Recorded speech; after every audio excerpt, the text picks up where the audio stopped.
This is Will Montgomery, former Washington Redskins center. Yo, what's good, folks? This is Trey Johnson, the headbanger, yo, and you're listening to Mess Hall with Rally Captain and Tailgate Ted. Word. Another happy Victory Monday, Rally. How you doing, man? Oh man, Ted, brother, I'm getting fat with all these damn victory steaks. I didn't know I could eat so many damn steaks, but this is crazy. And I actually saw you with the cigar saying that you may have to buy some more cigars. I don't know if my body can take it or not. Yeah, man, I might need to restock the humidor because I have one during the tailgate, and I always try and save one after the game for a little victory cigar. And 4-1, man. I mean, we both thought that we were going to win this game, but the way we won this game is what has me so excited. And I'm not talking about the whooping we put on them, but we haven't been 4-1 since Jim Zorn 2008. Long time ago. I mean, it's the way these guys are winning right now just feels crazy because the offense, they did not have their best game, right? By any means, at least in the first half, they didn't have their best game. But, and I get it. You got people that are talking, it's a Cleveland Browns, Deshaun Watson's crap. Like, you can only play who is on your schedule. So all of you guys that are saying it's Cleveland or it was Arizona or it was Cincinnati, stop coming up with excuses. The NFL puts them on the schedule and the Commanders are knocking them down. What else you want us to do? Hey, man, this reminds me of a song from New Jack City, Christopher Williams. Don't wake me, I'm dreaming, and I don't mind this dream. I want to stay in it as long as possible. And that's you know what, you hit it on the head, bro. Don't tell me who we need to beat. Look at who we beat. And that's all I'll say. The statisticians don't care about futures. They care about what's happening at this moment. And right now, the Commanders are 4-1, 4 W's and 1 L. All right. And if truth be told, if we were to play those doggone Tampa Bay Buccaneers later on, I believe we would be taking them and giving them the business as well. So don't miss me with all that nonsense. And we got the Baltimore Ravens coming up. Right now, I'm still reveling in this win on Sunday. Yeah, let's worry about Baltimore later on. I want to enjoy this right now. And the fact is, this team's breaking records, man. And it's crazy to see, right? Yes, we've been 4-1 before. Yes, you know, these guys have done stuff before. We've gone on winning streaks, but the past couple times we've had to make the playoffs, this team has had to go on just winner in runs towards the end of the season, whether it was an RG3 year or the Kirk Cousins year or the COVID year, we had to go on stretches. Realistically, we have 12 games left. If we win 6 out of those 12 games, we got 10 wins.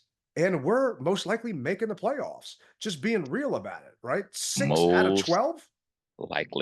Most likely. I'll take that all day, every day. This is like playing blackjack and you turn that face card over and you've got 20. Right now, we are just playing with this money, baby. And I love it, Ted. I love it. Yeah, we're on a roll. And I don't even want to think about Sunday, what's going to happen in Baltimore, this and that. We'll talk about that later this week, but we're on a roll right now, right? Not a lot of people had us at 4-1, 5 games into the season, but the fact that right now, I mean, let's see here. Washington is the first team since 1970 to score 150 plus points in their first 5 games with a rookie QB, right? First team. Here's another stat. The second team in NFL history to have at least 3 rushing touchdowns in 4 of their first 5 games of the season. Second team. Joining the 1954 49ers, man. I wouldn't even thought of it that time. Washington has recorded 3 rushing touchdowns in 3 consecutive games for the first time in franchise history. Franchise history, he said, ladies and gentlemen. History. I mean, these guys are breaking records in the way they're doing it. And I'd say that this was the first all-around game that this team has actually had, because the defense shut down the Browns, even though the offense couldn't do much the first couple of drives. The Browns had 0 third down conversions in the first half. Didn't get a single one. They had 14 yards on the ground, 53 yards in the air. Watson was 8 for 18. And that was this defense that we were worried about, right? This defense that had just been gashed on the ground. And Cleveland's run game ain't that bad. And our defense wasn't that good, but they played lights out. And it's almost like they put this offense on their back because, I mean, the first offensive drive, we came out, we lost, 9 yards on the first drive. Didn't look too well, right? The second drive, Jayden threw that interception. And I don't know if you saw the tweet I put out there, but Jayden never should have thrown that pass. It's your opposite end zone. And I put it in slow-mo. And I'll put it on our YouTube so people can catch it. But Jayden never should have thrown that ball. He forced it. Terry was wide open on the left. He just wanted to go to Ertz because I don't know if he had Ertz in an anytime touchdown or what, but I mean, it never should have happened, right? And after that, okay, we had a touchdown, but then we had another punt, right? The first half wasn't really going the Commanders' way. We were 40% on third down, where we were 54, like first in the NFL heading into this game. So they definitely weren't clicking on all cylinders, but the difference was Cleveland was playing a ton of man, and Jayden hasn't seen a ton of man coverage. He's been going up against primarily zone. So Kingsbury made an adjustment. That's what good coaching staffs do. And guess what? Say it ain't so. We got a good coaching staff, bro. I will second that on that, man. These guys are surprising me on all aspects of the game. Now, I will say that when we started off, I said, okay, wow, is this the game that they said would eventually happen to Jayden? Because like you said, we didn't start off good. And I was saying to myself, oh man, don't let this be a repeat of what the Browns did to us last year. Please don't let that happen, football gods. Well, they answered my prayer. We came back and we laid the wood on them and gave them everything that they didn't want. And our fan base showed up and showed out. And we were happy that they were able to get that performance in front of the home crowd. This is actually what DQ had to say about the fans. It actually gives us a couple of rally chains of his own. Before we get going, I wanted to give a shout out to the fans. I thought the fan support tonight, it was awesome, and caused a couple of false starts and some use of timeouts. And so today, home field advantage helped the defense play better on third down. And so, own way, that was complimentary football. And but we felt that energy and support from the sideline. You could feel the energy that was brought. So that's the home field advantage that is such a big deal. But he mentioned it again today during his press conference that the guys were, let me see if I can find the exact tweet or the exact quote that he said. I mean, it gives you chills just hearing that we cause false starts, right? If you remember the Giants game, Jayden had a hard time hearing, right? Yeah. From the Giants fans. And that wasn't the case here. Quinn said they could feel the energy from the crowd yesterday. We were dripping in it, he said. I mean, that's from all those people that were out there at Northwest, just rocking burgundy and gold. And oh my gosh, man, I saw so many Jayden Daniels Commanders jerseys. It was unreal. You see why he's the #1 seller. But let's be real, Ted. Let's be real about this. For such a long time, we've had an inferior product on the field, and fans would rather stay at home in front of their 75-inch, 80-inch, 120-inch projector TV with their cold beer at their house, and not want to deal with the traffic and not want to deal with the attitudes and the drunkenness and everything else. But winning makes people get out of that comfort zone of being in their home and come out and enjoy a football game. And the key word is enjoy. Everyone was showing all 32 teeth yesterday. I can't even tell you the last time we sat our starting quarterback. I don't know when that last time that happened. No, I thought that Jayden got hurt, right? Because I'm sitting here thinking, what happened? The radio feed went out on the game broadcast for whatever reason. That sucks. So I'm sitting here like, what happened? Why's Jayden sitting down? Then I find out, oh, we're just kicking their ass so bad, they didn't put him back in. And then B-Rob sat down basically the second half, thinking, oh, man, B had a bad knee going into the game. I Right. hit a Brian Robinson first time touchdown for the Commanders bet. Ooh. So I was a little worried that bet wasn't going to happen because B was questionable, but ended up working out. But it came out that they just sat B because, quote unquote, from Dan Quinn said Brian Robinson came out well after the game, didn't carry the ball in the second half. Robinson was strong in the red zone, said it was more a coaching decision to get him ready for the next one. They didn't want to put him out there Smart. because we were whooping him so bad.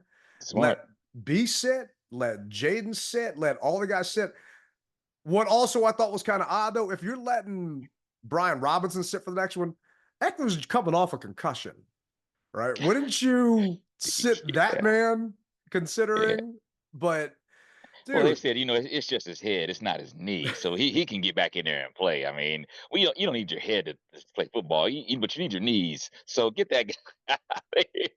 I mean, Eckler had 67 rushing and he had 30 receiving. And I mean, it's just, I was worried he wasn't going to come back this week, but he kicked ass. But the entire team, I mean, 215 yards on the ground is what we put up against these guys. I mean, 82 was Jayden because they knew that Cleveland was going to run a ton of man. And guess what? When you're running man, you don't have defenders that are staring at the quarterback. Their backs are turned because they're running with those receivers. Yeah. Jayden saw openings and he went for it. And I went back this morning and looked at all of his rushes. There were only, I would say, 2 that he had guys wide open. 2 out of 11 that he probably should have thrown that ball, but he felt more comfortable tucking it. And his longest was 34. He didn't take any bad hits at all. Granted, he didn't slide. He didn't need to. I mean, he found the sideline each time. And you know what it reminded me of?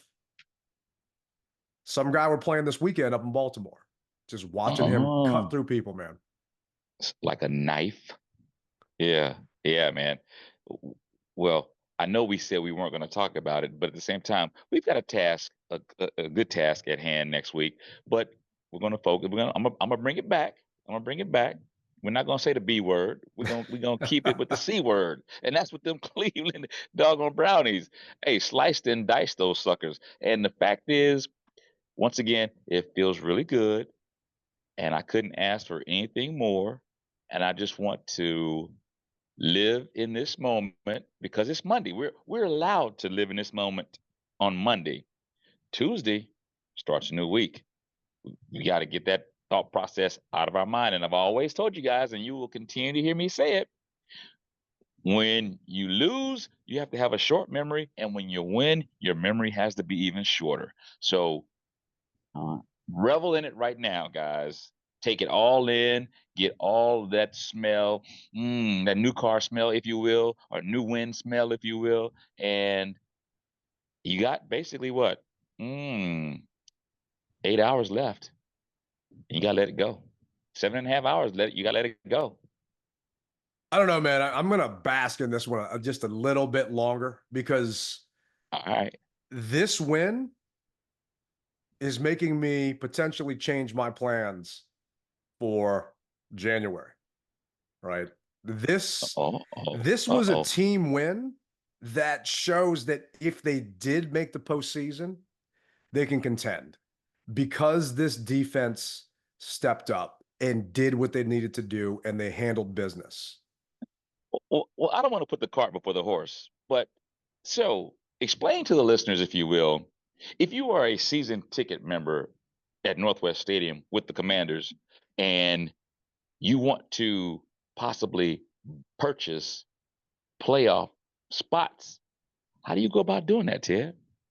So when you do your actual payment plan or invoice, whatever else, it asks you if you automatically want to be charged for postseason tickets at that point. If you didn't check that box when you're filling everything out, reach out to your ticket rep because you want to make sure you get a chance to get these things. And we have a 70+% chance of actually making the postseason. And barring a catastrophic thing, and this is something that I'm trying to not even think about anymore because you have so many fans calling into the radio shows around town saying that if Jayden can stay healthy, let's not even put that out in the universe. Right. Right. The kid is taking care of himself. He is not. I remember watching Robert in 2012. He just took bad hits. He just wasn't smart. That is not Jayden. And I can tell you one reason why. And actually, let Frankie Louvu tell you one reason why Jayden ain't taking those hits. You know what I mean? The kid shows up at 4 a.m. Man, he's already lifting in there. Me and Bobby walk in like at 5, 6. Like, dude is already done with his film tape. He's done with his lift. Like, he's already a step ahead. So, like, to see that and what he does on Sundays is not, like, shocking. You know what I mean? So, it is to the world because, like, the dude put in a week all work in all week. So, you know, it's the law of compensation, man. What you put in is what you're going to get out. And, you know, for him to do what he does, man, it fires us up and, you know, just have us get going. Did you hear what he said?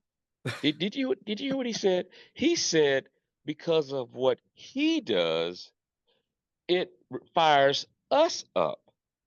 So that right there speaks volumes. But before I dive a little bit deeper into this, Ted, get back to this whole playoff contention season ticket members. So if by chance you go ahead and you put that money up for the season tickets, and God forbid we don't make the playoffs, do you get that money back? Well, they don't charge you until the game's going to happen. So, and then for whatever reason, if it doesn't happen, yeah, you get it back. Ain't no need to worry about that. So, Okay. all Because of these you are all out questions there, that people ask me. oh yeah, They ask me these questions, and I say, you know what? I'm gonna bring it up on the show, and that way, instead of me giving a one-on-one, we can put it out to the masses because people have these type of questions, and they're not getting the true answers that they maybe want, or they can't find them. So here we are. It's not breaking news, but Ted just gave you the info, the 411, if you will. So run with it. Go to your ticket rep. Do what you got to do because I am. And this is the last time I'm going to say it, I am predicting a playoff berth at home at Northwest Stadium. Moving on. if you guys don't have season tickets, I'm sorry. If you can afford to do it, I don't know if they'll still let you do payment plans, but they did before. Get them now. Because this ticket for this team is starting to go through the roof. And it's not like days in the past where people could get tickets ahead of time for less than face value. Those days are gone. Yeah. Sorry, it ain't going to happen. We lost money at the tailgate this week because people thought that they could get to the stadium when they used to drive and leave their house. That ain't happening anymore. You got to account for 60,000 people actually showing up now, right? Oh, yeah. Traffic is going to be bad again for a good reason because this team is something people want to watch. So if you want to guarantee yourself a ticket to the Dallas game or guarantee yourself a ticket to the postseason, get season tickets now. Riley and I don't get paid by the team. I pay for my tickets. He pays for his tickets. I split my tickets with someone else because I can't afford all of them. Right. And I bitched and moaned about how they raise prices. But just being realistic with all y'all, you listen to this show, you're fans of this team. It ain't a bad investment now. It used to be a bad investment because the guy sitting beside me, and I know the guy sitting beside you in your seats paid a hell of a lot less. The guy sitting beside me now is paying a lot more than I paid to sit inside that stadium. And it's amazing. And I tweeted out, if this is a dream, please, Lord, don't wake me up. It hadn't felt like this in forever. And I did a post-game spot with Chad Ricardo from Fox. And nice. What has me the most excited is this is sustainable. What we are doing is sustainable. And Jayden didn't have 300 yards passing, but guess what? He had 320 yards because he used his legs in the right spots and he got guys the ball. And going back to what you said earlier, Marcus freaking Mariota. I said, I want to see him on that field as many times as his jersey number, which used to be 0, but he gave it up to someone else. He came in with 12 minutes left. 12 minutes left in the game. Mariota came in. So people started leaving the stands, right? And I don't blame them for wanting to get home before traffic. And no one wants to watch Mariota throw the ball. I don't even think Mariota's family wants to watch it, right? But that's how good this team is. 34 points, and Jayden threw an interception on the goal line and didn't play the fourth quarter. He could have easily put up 14 more points from the time he was in. He just didn't hit the throws. Imagine what we actually would have put up if they didn't let their foot off the gas. Yeah, man, I tell you, Ted, I said it in Arizona and I got laughed at from some fans. But I said, you guys, we are witnessing history right in front of our eyes. So do yourself a favor and take a mental note of everything that's happening right now, because I haven't seen it for a very long time. I'm not going to continue to beat the drum, but collectively, we just haven't. And it feels really, really, really good. It does, man. And I was worried about this Baltimore game, and I said the word. But after seeing what this defense did and the way that they adjusted and had their back, but I mentioned it last week when Jayden had a bad throw, no one said anything to him. We said we were both happy he finally threw that interception. Yeah. Just to get the monkey off his back. Well, guess what? He threw another one this week. But guess who stepped up? That defense. And this is actually what Jayden had to say about his defense. Jayden, how important is it for you personally to see the defense kind of have your back if there's a mistake? They take care of it. They get you back on the field quickly. They not giving up points. They're turning the ball over themselves. I mean, shouts out to the defense. They played a hell of a game. Gave us the opportunities to, even when we weren't clicking at first, to get back on the field and get into the groove, get into a rhythm. So without them, we wouldn't have been in this position today. I don't want to take it back, but I want to give a hat tip to John Allen and Deron Payne. John and Deron stepped up, had their best games of the season just by the eye test. And if you go look at the PFF grades, Deron was third overall in defense with a 76.8. John was fifth with a 72.9. They were ghosts the first couple of games. They stepped it up big time. And I don't know what it was that got in them. Maybe it was the fans yelling and screaming and cheering them on because they're dripping in that energy. But John and Deron, they earned their paychecks today or yesterday. Well, this is like the age-old adage, if you will. If at first you don't succeed, you try again. And Jayden didn't succeed at first, but he continued plucking along. And that's all we've asked is, we're human. We're going to make mistakes. We're going to do things that aren't going to be favorable to everyone. But how do you bounce back from that? And the kid bounced back.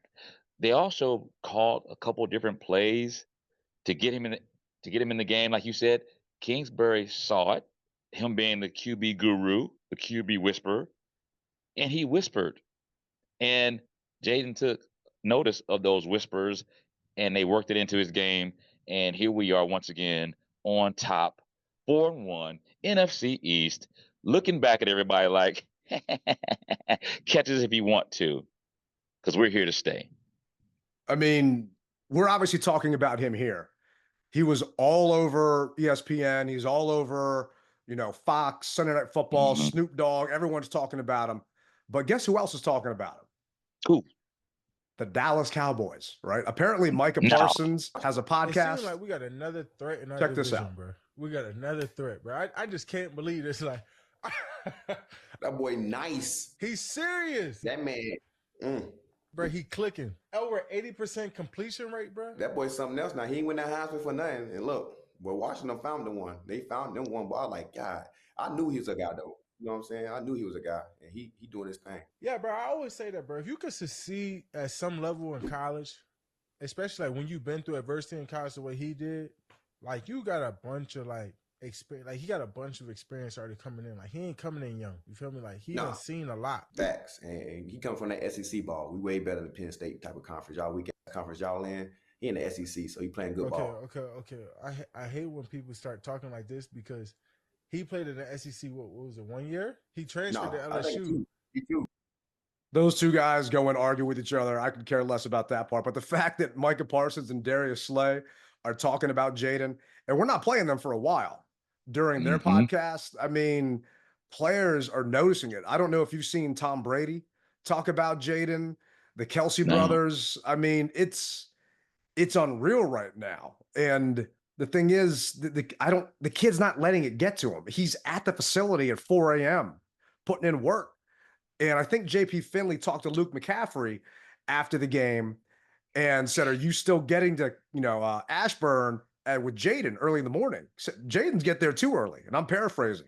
They were getting there at 5 something together. Jayden's there at 4. I mean, he's probably there before the coaches are there at that point, and he's just putting in the work. He's doing everything he needs to do to be successful. And it's no secret why he's breaking records and looks like a 10-year vet, not a 5-game rook. Well, shout out goes to Brian Mitchell. And Brian Mitchell said, you practice hard. That's when you get your reps in practice. The game is fun. You do your blood, sweat, and tears in practice. So when it comes time to the game, it's a walk in the park for you. You've already covered all your bases. So if Brian Mitchell says that, who should be in the Hall of Fame, I am going to sign off on it as well because it's working. And we talked about it before. If the VR goggles are working, keep doing it. Whatever you're doing, keep doing it. Just don't let up because this fan base deserves it. You deserve it as a player. I mean, season ticket members who have, bro, I've been on a lot of losing ends of these trips. And people still, they ask me, well, why would you go to these games and you're losing and you're spending all this money? It's the love of football. But now it really makes it fun. And I can't wait for the next trip. That's all I'm going to say. So speaking of next trip, I shouted out the Baltimore rally on Fox during the post game. Sweet. I pointed it out and a bunch of people were messaging. Can you give some details to people that are asking, where's this rally? What's going on? I actually met the dude from Hard Rock at the game, and he walked up and dapped me and said, "Hey, hope to see you out there." So the rally's going to be from 5 to 7 at the Hard Rock, Inner Harbor, Baltimore. Parking for everyone who's been asking me as well. I put it out on my socials, but it's at Pier 5. You put in Pier 5 parking in Baltimore, it's going to take you right there. Once you park, you come up to the Hard Rock. They're going to give you a voucher so that when you come out to pay, it's only $7. You can't park anywhere in Baltimore for $7, all right? Let alone we're going to have good music, giveaways, drink specials. I mean, what else we're going to have? I'm working on some other things that I really can't divulge yet because they haven't been necessarily fulfilled. But if by chance they are, I will put it out there and just a hell of a good time. Now, I realize that we may not have 600 plus people like we had in Arizona or 900 plus that we had in Tampa, but give us a good crowd, guys. You deserve this. We as a fan base deserve this. It's at the Hard Rock. The food is good. The whole entire complex is a great complex. Do yourself a favor, get there early because we're gonna be packed. I got no doubts to be packed. I've got people that are reaching out to me that I'm having to reply, new phone, who dis? Because I just haven't heard from them in just Who dis? decades, right? And I'm not gonna lie, I didn't have my number anymore. And people are asking me, you going to Baltimore? What's going to happen? Is there gonna be a fan rally and this and that? And I'm replying and I'm sending them your Twitter and everything else. And man, I looked at tickets. They're too rich for Tailgate Ted's blood right now, but maybe they go down. We'll see what happens. But before we jump into that, who do you think? Let's just give me someone top 3 that had the highest PFF grade for defense this week. Well, you got to go with Luvu. I mean, you got to go with Luvu. I'm gonna say Sandstrill, Luvu, Sandstrill, and Payne. How about that? Luvu, Sandstrill, and Payne. So I'll give you 2 out of 3. So Frankie had an 80.6 grade. I mean, dude was balling. 2.5 Yeah. sacks. He was just everywhere and just watching. So on the NFL Plus Pro, you can put in a certain player. So I watched all of his snaps back in slow motion and just he was terrorizing him, man. His pass rush grade was a 91.6, right? And he should have had another sack, but he blocked a running back, and then Bobby Wagner came in and finished it off. So he should have had Mm. 3 instead of 2.5 or 3.5. Dorrance Armstrong, defensive end, had a 79, and Duran had a 76.8. Right? I mean, it's just these numbers were unreal. And they asked Dan Quinn what the difference was with the defensive performance today. And he said, missed tackles. We were missing double-digit tackles the first couple of weeks. They went back and watched the film. By his count, they missed 4 tackles. That's it. The guys are flying everywhere and they're arriving violently, which is what they told us they would be doing in the beginning of the season before it started. That's what Joe Witt said. It made me want to jump out of my chair and just run down to Ashburn and throw my hat in the ring, man, because they're finally doing it. And they actually asked Dan Quinn about it before. And I'm paraphrasing. He basically said, we got a lot of young kids on this team. There's a lot of rookies on this team, and there's growing pains. But we're getting through those growing pains, and slowly but surely, those mistakes aren't mistakes anymore. Guys were taking the wrong leverage before. They were in the wrong spots. That's not happening anymore because they're getting coached up, and they're getting, more importantly, experience. And that is what is the most exciting because this team and this roster is so young and so new. And the more reps they get together on that field, even better we're going to be. Oh yeah, man. 1,000-piece jigsaw puzzle. Keep that in your mind. 1,000-piece jigsaw puzzle. And what do I always say, Ted? The pieces of the puzzle are what? Coming together. They definitely are. And this is actually what DQ had to say about the most important piece on defense this past Sunday. Thank you. We talked about Frankie Louvu multiple times during the course of the year, but can you talk about him specifically in this game? Yeah, he brings energy to our team and like unbelievable support. So his ability to create disruptive plays going forward, the physicality, and so last week was the kind of the catalyst. I thought the forced fumble and the recovery of a big play to go. Today I felt more of his presence, honestly, going forward and rushing the passer to make some plays into that way. But he brings a lot to our team. It's the energy, the standards, the kind of the substance to him, and it's awesome to kind of have the yin to Bobby's yang. You know, like Bobby Wagner is as cool as you can get in just about every scenario, and then next to him is Frankie, you know, who's wound up as wild and fun as you can get. So it's nice to have, you know, the balance of both of them, you know, doing their thing. First couple of weeks, Louvu didn't have the best, but like we said earlier, these guys are now understanding the system and what they need to do. So, I mean, looking at, let's see here, Tampa Bay, he had a 59.2, right? He had a 59.3 against the Giants. His worst game, a 44.5 grade against Cincinnati. He's turning it on, man. And that's just getting more reps in this system, which is going to lead me to believe, man, that the more these guys get a chance and the more things they see, even better it's going to be. But we'll make this one a little shorter. For you, you get 3 rally chains. Who are you giving it to? I'm going to give it one to McNichols, the running back. Shining star. The second one, Eckler. Third, I'm going to say St. Juste. St. Juste is doing some things, bro. He is. Yeah, BSJ had a good game. I mean, there a couple times, granted, Deshaun Watson, just, I'm surprised they didn't bench his ass. I really thought that they were going to put in, crab legs? Get him in there instead. Jameis.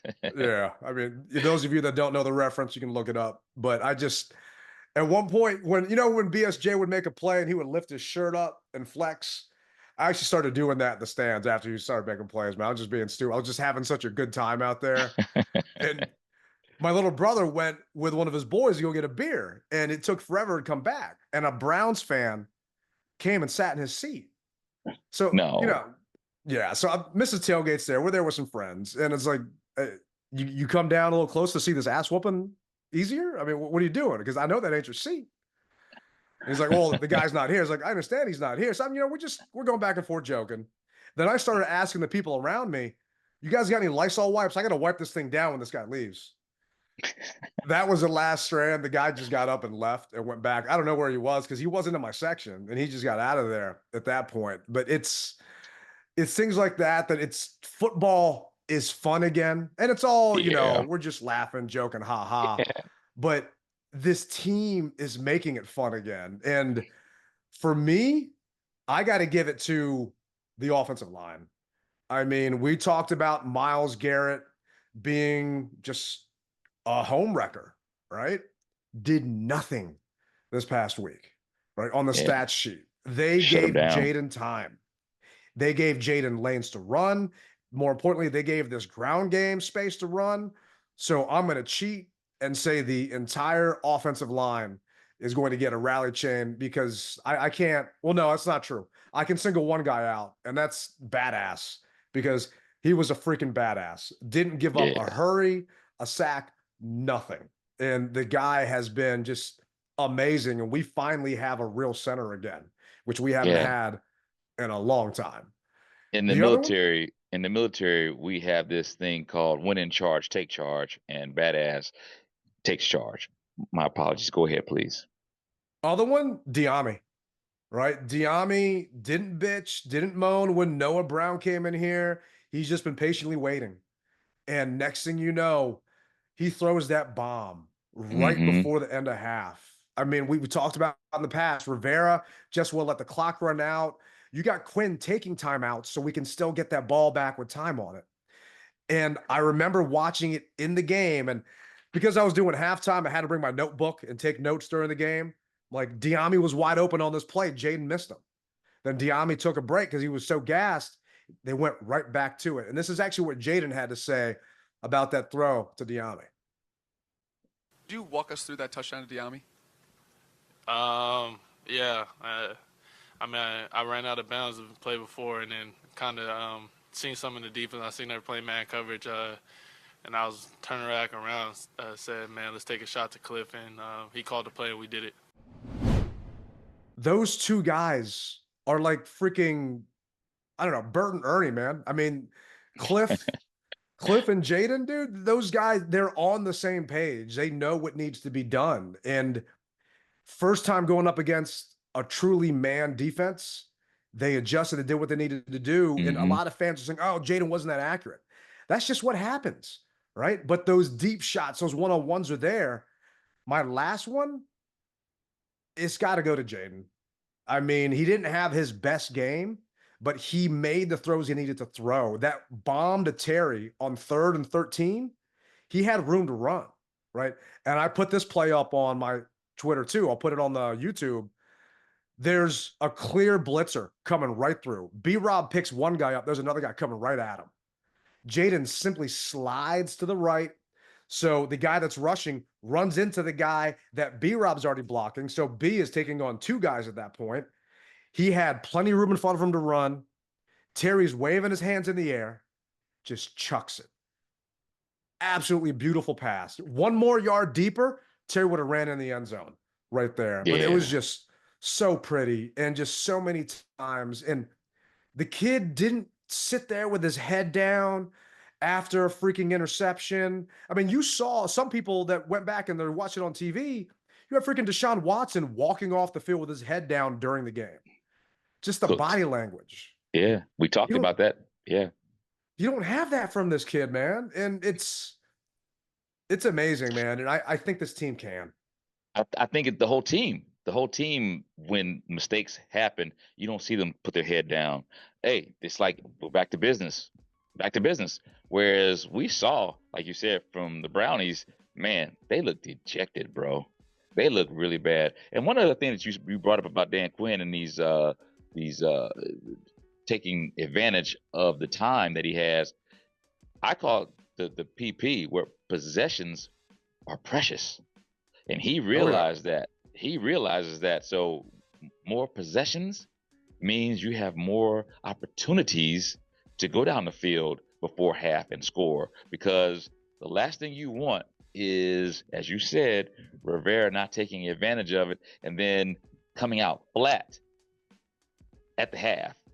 So, hey, man, keep doing what you're doing. Once again, we've got very intelligent coaches and on the staff that are instilling this in these players, as you said as well, younger players who need that father figure, if you will, to get them where they need to be. And I see it every week.